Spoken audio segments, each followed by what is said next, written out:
We have a lot of news today, and I have quite a few announcements for you, so let's get to it. First, on behalf of the President and the White House, we express our deepest condolences to the family of New York police officer Islam, who made the ultimate sacrifice in defense of his fellow New Yorkers.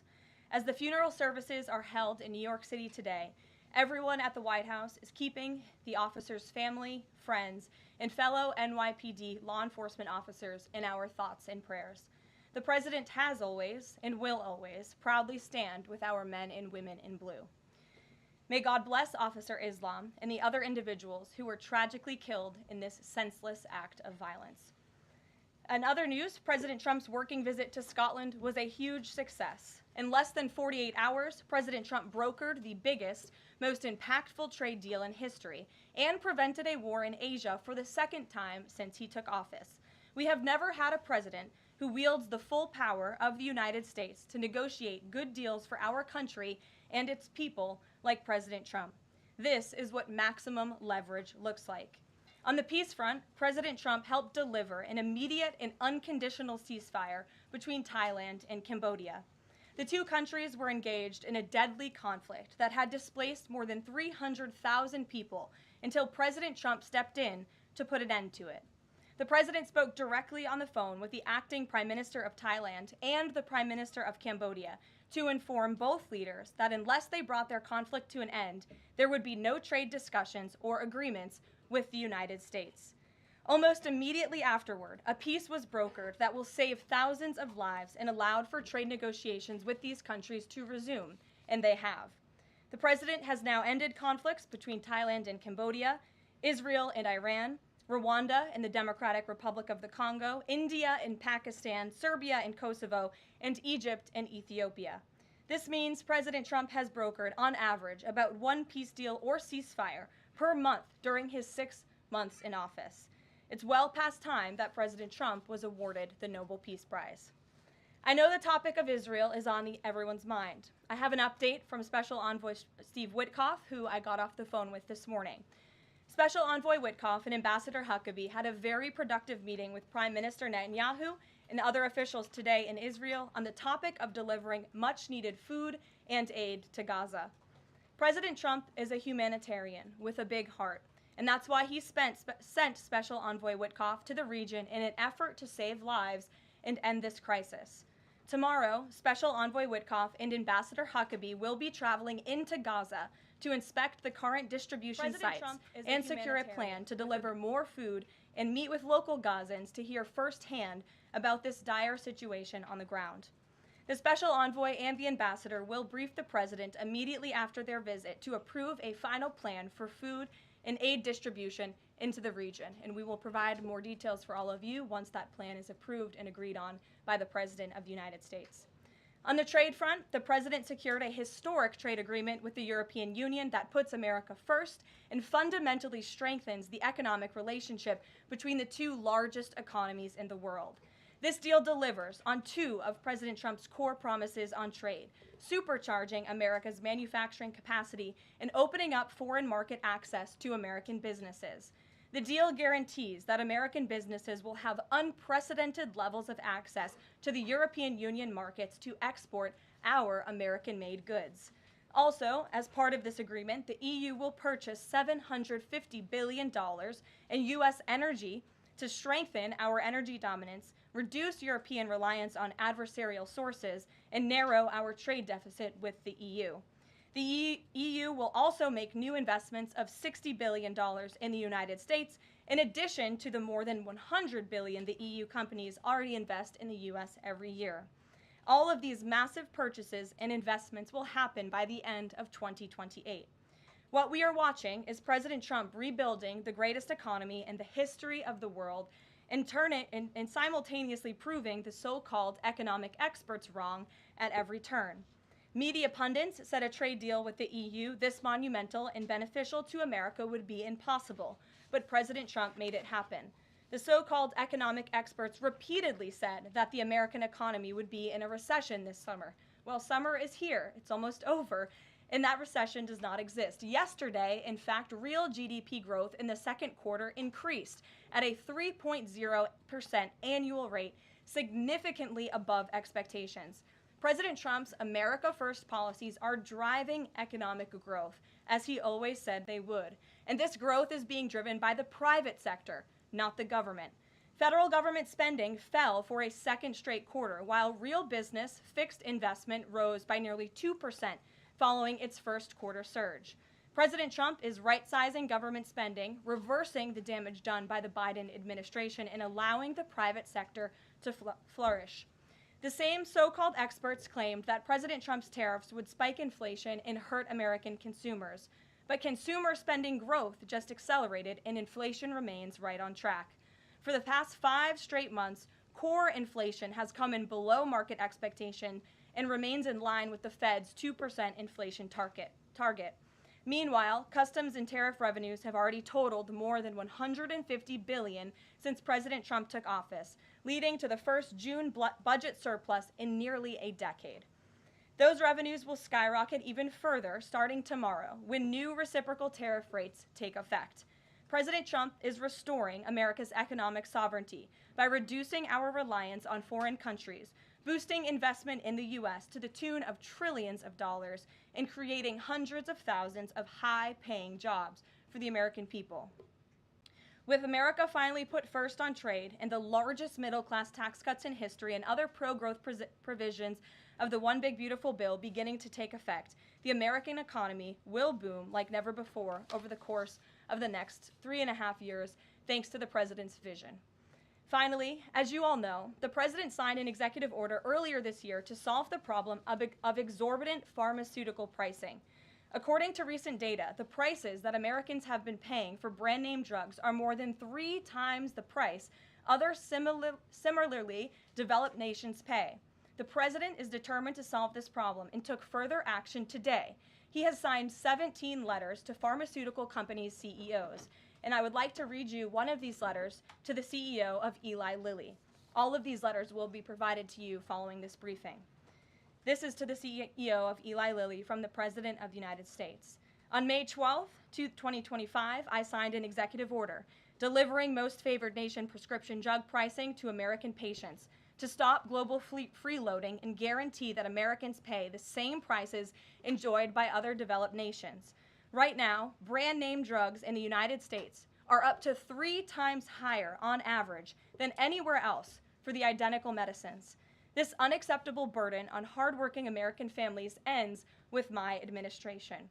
Most proposals the Trump administration has received to resolve this critical issue promised more of the same, shifting blame and requesting policy changes that would result in billions of dollars in handouts to industry. Moving forward, the only thing I will accept from drug manufacturers is a commitment that provides American families immediate relief from the vastly inflated drug prices and an end to the free ride of American innovation by European and other developed nations. Accordingly, I am calling on Eli Lilly and Company and every manufacturer doing business in our great country to take the following actions within the next 60 days. Extend the most favored nation pricing to Medicaid, guarantee most favored nation pricing for newly launched drugs, return increased revenues abroad to American patients and taxpayers, provide for direct purchasing at most favored nation pricing.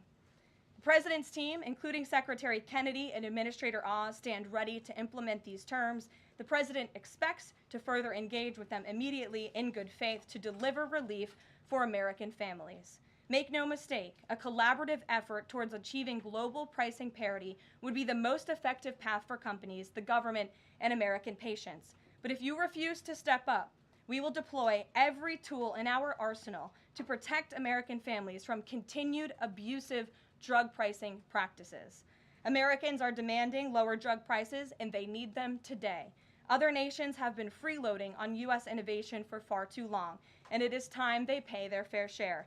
I look forward to your binding commitments to each of these goals by September 29th, 2025, and my team stands ready to assist with implementation questions. Thank you for your immediate attention to this vital national priority. Signed, President Donald J. Trump. Again, to the CEO of Eli Lilly. This letter, in its form, has been designed for each of the 17 major drug and pharmaceutical companies in the United States, and we're happy to provide you the full list and I believe you will see all 17 letters popping on Truth Social very shortly, so you can look out for those, and I'm happy to take any further questions. Before we get to questions, I do have one other announcement from the White House and from the President. We are proud to announce that the construction of the new White House ballroom will begin. For 150 years, presidents, administrations, and White House staff have longed for a large event space on the White House complex that can hold substantially more guests than currently allowed. President Trump has expressed his commitment to solving this problem on behalf of future administrations and the American people. The White House is one of the most beautiful and historic buildings in the world. Yet the White House is currently unable to host major functions, honoring world leaders in other countries without having to install a large and unsightly tent approximately 100 yards away from the main building's entrance. The White House State Ballroom will be a much-needed and exquisite addition of approximately 90,000 total square feet of innately designed and carefully crafted space with a seated capacity of 650 people, which is a significant increase from the 200-person seated capacity in the East Room of the White House.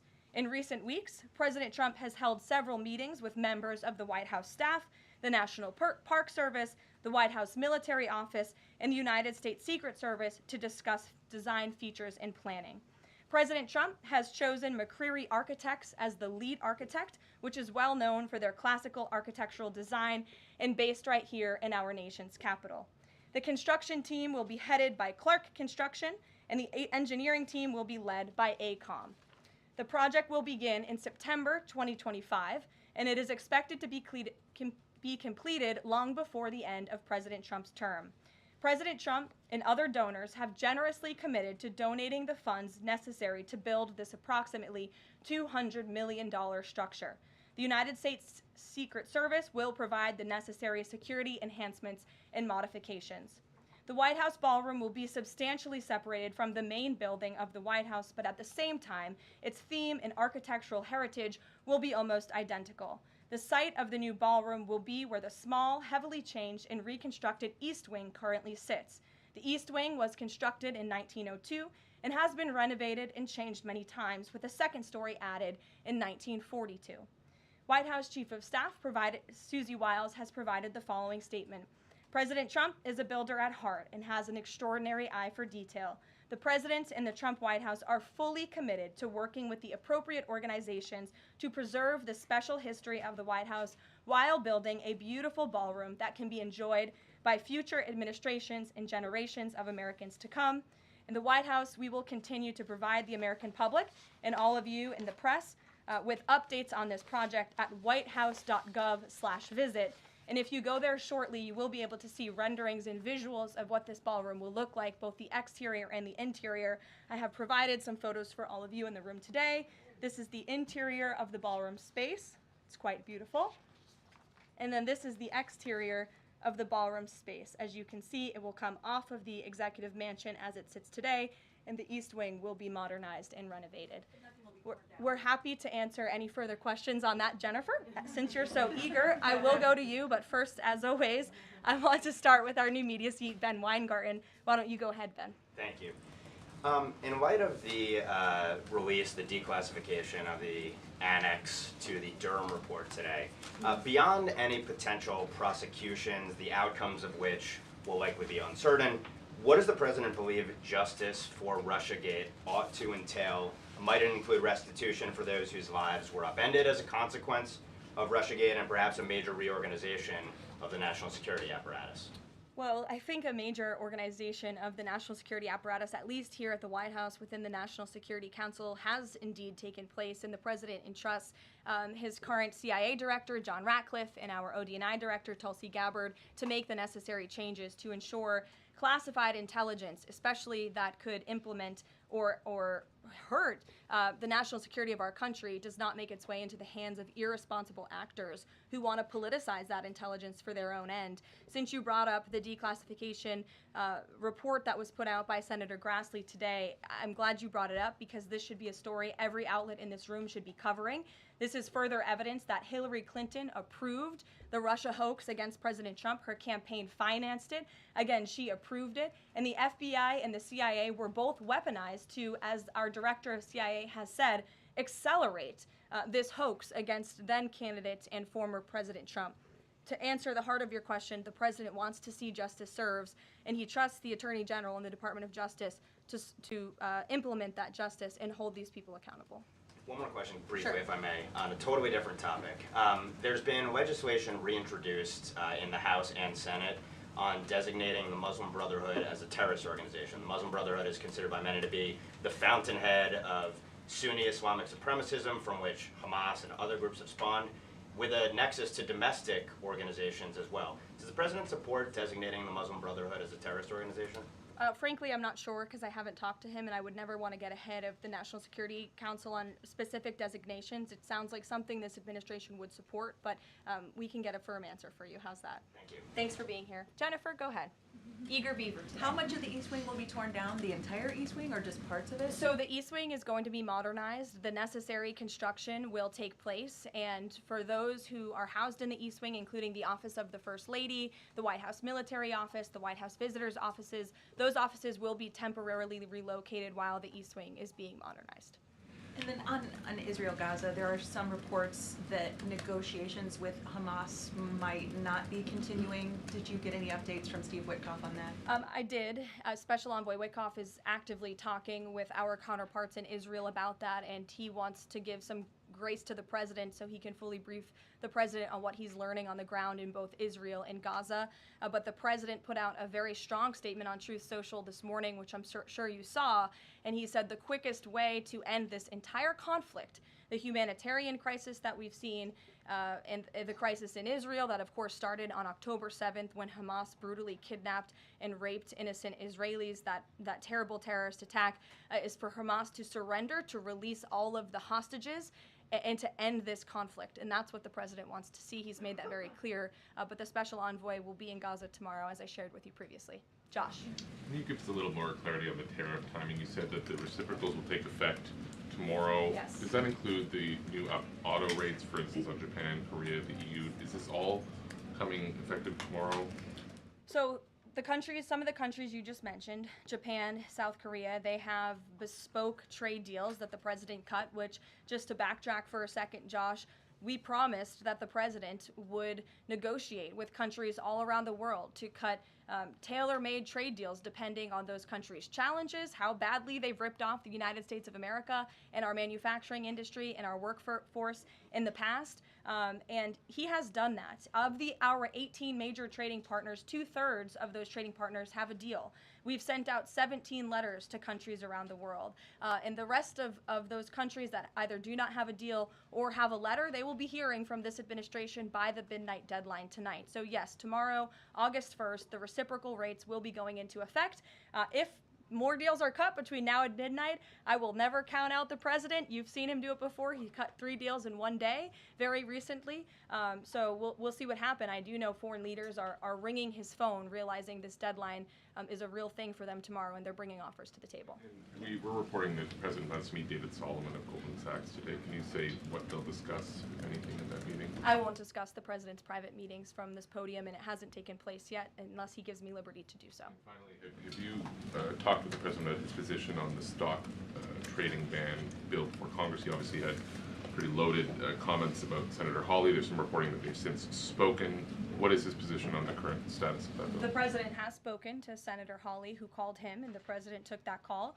As the president said in the Roosevelt Room yesterday, conceptually, he of course supports the idea of ensuring that members of Congress and United States senators who are here for public service cannot enrich themselves. And the reason that this idea to put a ban on stock trading for members of Congress is even a thing is because of Nancy Pelosi. I mean, she is rightfully criticized because she makes, I think, $174,000 a year, yet she has a net worth of approximately $413 million. In 2024, Nancy Pelosi's stock portfolio, this was a fascinating statistic to me, grew 70% in 1 year in 2024, and her portfolio outperformed every single large hedge fund in that same year and even more than doubled the returns of Warren Buffett's Berkshire Hathaway. So I think the president stands with the American people on this. He doesn't want to see people like Nancy Pelosi enriching themselves off of public service and ripping off their constituents in the process.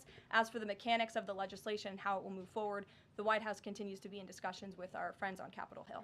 Brian, Emily, quick. in a new seat today. Thanks, Caroline. I wanted to ask about this report that the president wants to host a G20 meeting at Trump-Durrell. How is he going to do that, considering all the preparations that have been going on in South Africa? And also, would that be seen as his businesses possibly profiting from hosting this kind of meeting? I would reject that premise entirely. We have announcements and details forthcoming on the G20, but my understanding is no firm announcement is ready to be made at this time. I did see the report, but we're not in a place to confirm it just yet. Michelle? Just on the tariffs, what are the logistics for imposing those? Does the president have to sign an executive order tonight? What's the timing on that? Yes, and he will be signing an executive order at some point this afternoon or later this evening. And as always, we'll keep you posted when that happens, and it will be released from our office. And there's some of these countries that have they all had contact with U.S. officials, or are there some countries that are going to get letters that have had no opportunity to negotiate with the United States? Well, there's a lot of countries that I know have reached out. I believe it's upwards of 200 countries around the world have reached out to the trade and tariff team. Of course, as I said previously and the president said, we're going to prioritize our key trading partners, which we have done. Like I said, of the 18, 2/3 of those we have cut these tailor-made deals with. But I do know that the trade team has been working around the clock to try to be in correspondence with as many countries as possible. But if they haven't heard from us yet, they will in the form of a letter or an executive order by midnight tonight. We'll go to the back. Sure, go ahead. In the back left. Thank you. Amanda, yes. Thank you very much. I have a okay. ask about the U.S. Amanda, you can go ahead. U.S. and South Korea tariff negotiations. At the tariff negotiation between South Korea and the United States concluded yesterday. President Trump stated on his SNS, Truth Social, that he would announce the specific details of the investment in the United States at the South Korea-United States summit in 2 weeks. My question is this tariff negotiation a final agreement, or is further negotiation necessary? Well, yes, as you know, the president met with representatives of the Republic of South Korea here at the White House yesterday, and they did, in fact, reach a deal. And South Korea will pay a 15% tariff rate, including 15% on autos, while providing historic market access to American goods like autos and rice. Korea will purchase $100 billion in American energy by 2028.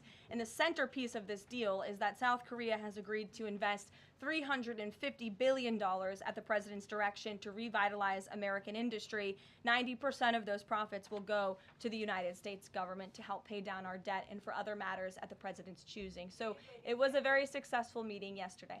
When it's set up the further U.S.-South Korea summit day? I'll get you something on that. I don't have it at my fingertips. Okay, Amanda. Thank you, Caroline. There are a number of congressional Republicans who have raised the alarm about the fact that roughly 80% of pharmaceuticals are either manufactured or their precursors are manufactured in either China or India. There are some pieces of legislation, some recommendations, which include either onshoring, nearshoring, or friendshoring, those components of that. Do you know if the president intends to throw the weight of the executive behind that?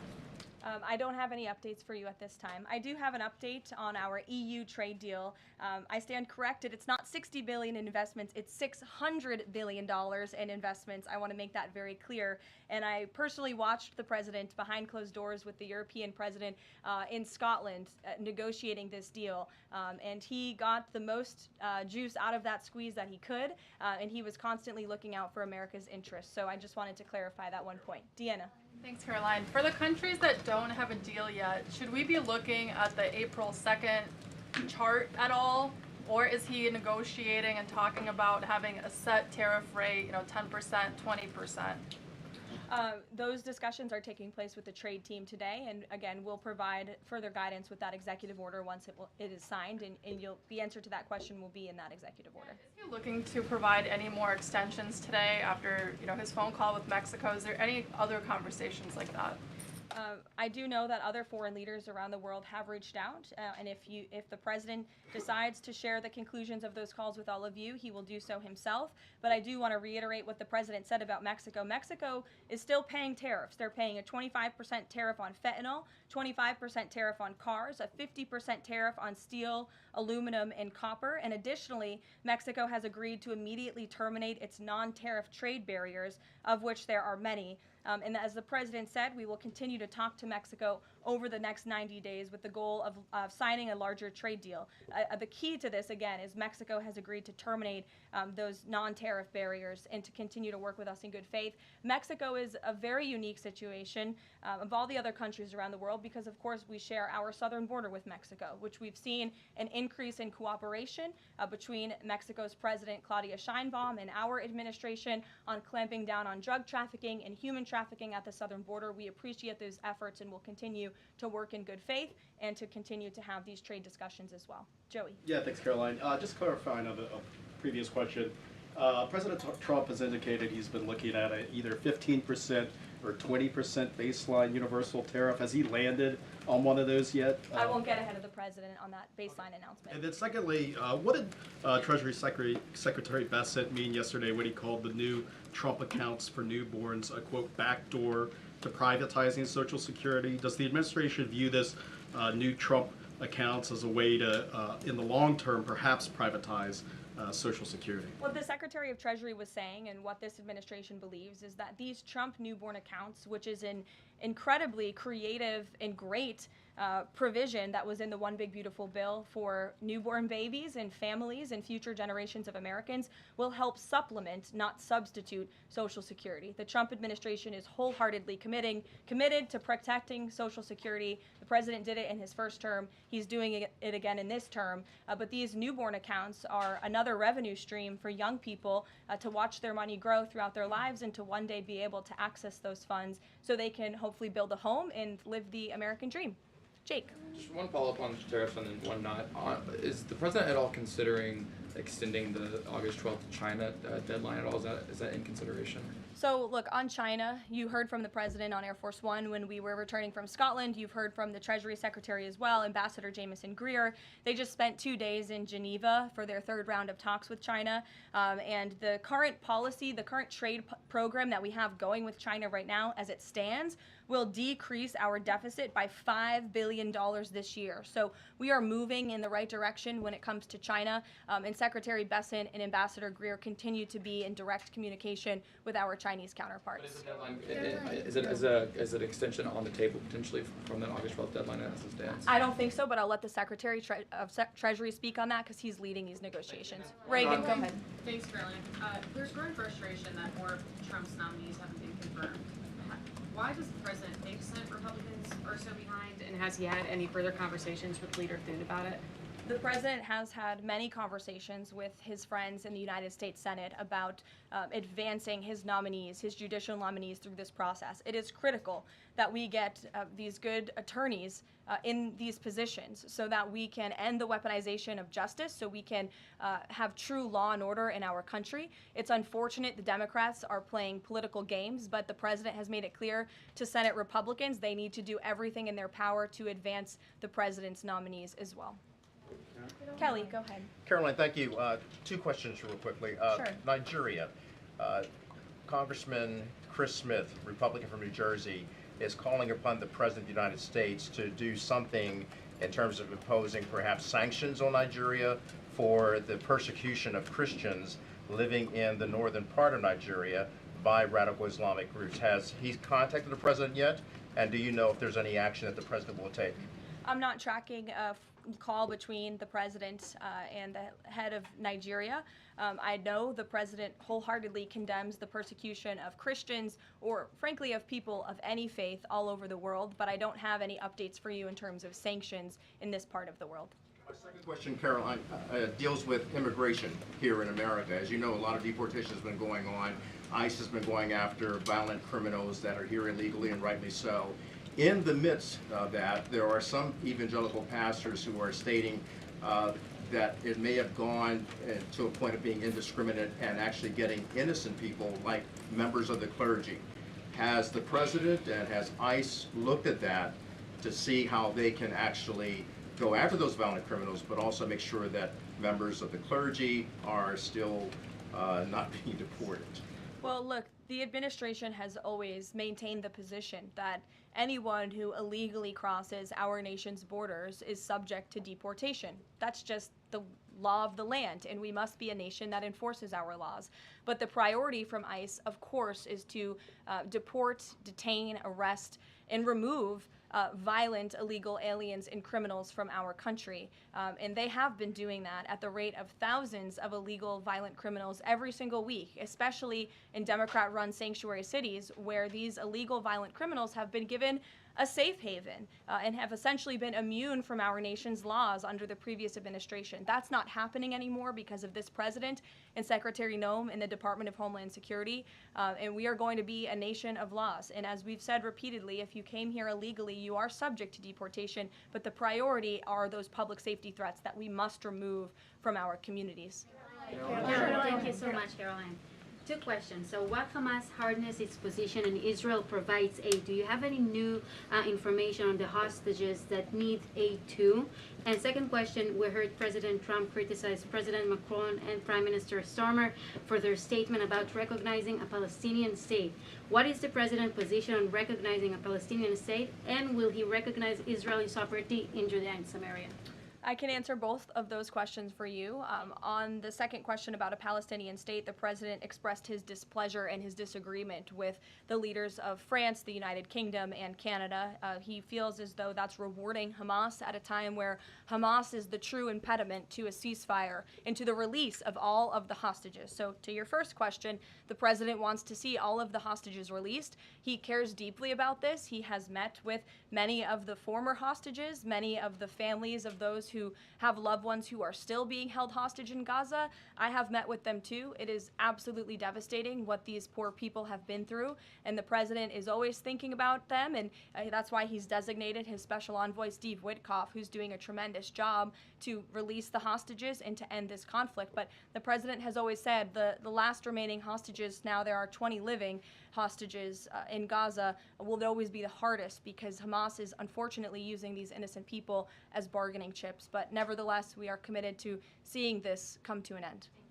Elizabeth. Thanks, Caroline. Part of the settlement with Brown prohibits it from performing transgender procedures or prescribing hormone, puberty blockers, that type of thing. Will eliminating these types of procedures be a priority for the Trump administration in negotiations with other universities?